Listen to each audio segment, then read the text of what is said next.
මම වීඩියෝ එකක් කරගෙනයි ආවේ අපි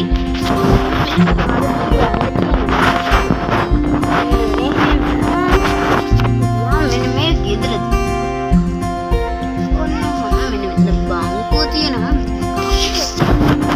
ට්‍රැක්ටරේ මෙන්න මෙතන ළිඳ තියෙනවා ඔයාලට පේනවා ඇති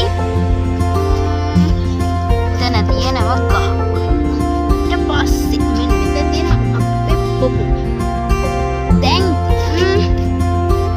ලස්සන මෙන්න මේ බීඳගෙන ඉන්නා මිනිස්සි මෙන්න මෙහෙමයි ඇතුළේ මෙන්න මෙහෙම පැත්තෙන් බැලුවහම එහෙමයි තියෙන්නේ කොටස් මෙන්න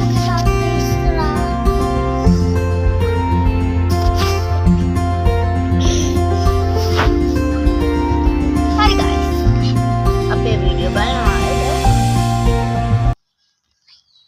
ඔයාලා ලයික් කරන්න, කමෙන්ට් කරන්න, ෂෙයා කරන්න, සබ්ස්ක්‍රයිබ් කරන්න, බෙල් අයිකන් ක්ලික් කරන්න. බයි බයි. තවත් වීඩියෝ එකක් කරගෙන අපි එන්න.